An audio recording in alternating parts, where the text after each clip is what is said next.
V need to be answerable to the Lord. ದೇವರಿಗೆ ನಾವು ಉತ್ತರಿಸಲೇಬೇಕು. ದೇವ್ರು ಕೊಟ್ಟ ಶಕ್ತಿ ನಮಗಿದೆ, ದೇವ್ರು ಕೊಟ್ಟ ಆರೋಗ್ಯ ನಮಗಿದೆ, ದೇವ್ರು ನಮಗೆ ಬಲ ಕೊಟ್ಟು ಮಾಡ್ತಾ ಇರುವಂತ ಕೆಲಸ ಎಲ್ಲ ನಮಗೆ ಅನುಭವಿಸ್ತಾ ಇದೀವಿ ನಾವುಗಳು. ಹಾಗಾದ್ರೆ ದೇವರಿಗೆ ಪ್ರತ್ಯುತ್ತರವಾಗಿ ಏನ್ ಮಾಡ್ತಾ ಇದೀವಿ? ನಮ್ಮ ಜೀವಿತದಲ್ಲಿ ದೇವರಿಗೋಸ್ಕರವಾಗಿ ಝೀಲ್ ಇಲ್ಲ ಅಂತಂದ್ರೆ ನಾವು ಹೀರೋಗಳಾಗಲ್ಲ, ಝೀರೋಗಳಾಗ್ತೀವಿ. ನಮ್ಮ ಒಂದು ಸ್ಟೇಟಸ್ ಮುಖ್ಯವಲ್ಲ ದೇವರಿಗೆ.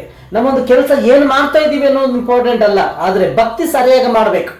ಯಾರು ಭಕ್ತಿ ಮಾಡುವಂತವ್ರು ಇರ್ತಾರೋ ಅವರು ಶ್ರೀಮಂತರು. ಯಾವತ್ತೂ ಕೂಡ ಭಕ್ತಿಯಲ್ಲಿ ಶ್ರೀಮಂತರಾದವರು ತಮ್ಮ ಕೆಲಸದಲ್ಲಿ ಶ್ರೀಮಂತರಾಗಿರ್ತಾರೆ, ಕುಟುಂಬದಲ್ಲಿ ಶ್ರೀಮಂತರಾಗಿರ್ತಾರೆ, ಮಕ್ಕಳ ಭವಿಷ್ಯತ್ತು ಉದ್ಧಾರ ಮಾಡ್ಕೊಳ್ಳೋದ್ರಲ್ಲಿ ಶ್ರೀಮಂತರಾಗಿರ್ತಾರೆ, ಇನ್ನೊಬ್ಬರ ಒಂದು ಜೀವಿತಗಳನ್ನು ಕೂಡ ಕಟ್ತಾರೆ.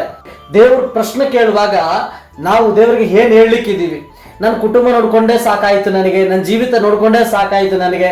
ದೇವ್ರು ಕೊಟ್ಟಿರುವಂತ ಎಲ್ಲ ಉತ್ತಮವಾದಂಥವುಗಳನ್ನ ನಾವು ಅನುಭವಿಸ್ತಾ ಇದ್ದೀವಿ. ದೇವರಿಗೋಸ್ಕರ ನಾವು ಜೀವಿಸಲಿಕ್ಕೆ ಹಿಂದೆ ಹೋಗ್ತಾ ಇದೀವಿ ಅಂತಂದ್ರೆ ಎಷ್ಟರ ಮಟ್ಟಿಗೆ ನಾವು ನ್ಯಾಯಬದ್ಧವಾಗಿ ನಡೀತಾ ಇದೀವಿ ಇವತ್ತಿನ ದಿನ. ಪ್ರತಿಯೊಂದಕ್ಕೊಂದು ವಿಶ್ವಾಸ ಅಂತ ಮಾತಾಡ್ತಿರ್ತೀವಿ ಅಲ್ವಾ? ಒಂದು ಪ್ರಾಣಿ ತಗೊಳ್ರಿ, ನಾಯಿ ಬಗ್ಗೆ ತಗೊಳ್ರೆ ನಿಯತ್ತಿದೆ.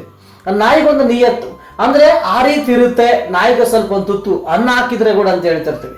ದೇವ್ರು ನಮ್ಗೆ ಆರೋಗ್ಯ ಕೊಟ್ಟು, ಬಲ ಕೊಟ್ಟು, ಕೆಲಸ ಕೊಟ್ಟು, ಕುಟುಂಬಕ್ಕೆ ಬೇಕಾದ್ದು ಕೊಟ್ಟರು ಅಂದ್ರೆ ಆ ಒಂದು ಪ್ರಾಣಿಗಳಿರುವಂತ ನಿಯತ್ತು ನಮಗಿಲ್ಲ ದೇವರಲ್ಲಿ ಅಂತಂದ್ರೆ ನಾವು ಯಾವ ರೀತಿ ದೇವ್ರ ಮಕ್ಕಳಂತ ಹೇಳ್ಕೊಳಕ್ಕಾಗುತ್ತೆ? ನಾವು ದೇವ್ರಿಗೆ ಹತ್ತಿರವಾಗಬೇಕು ಹೊರತು ದೇವರಿಂದ ದೂರ ಹೋಗ್ಬೇಕಾದವರಲ್ಲ. ದೇವರು ನಮ್ಮನ್ನು ಪ್ರೀತಿ ಮಾಡಿದ್ದಾರೆ, ಇನ್ನೂ ಪ್ರೀತಿ ಮಾಡ್ತಾರೆ.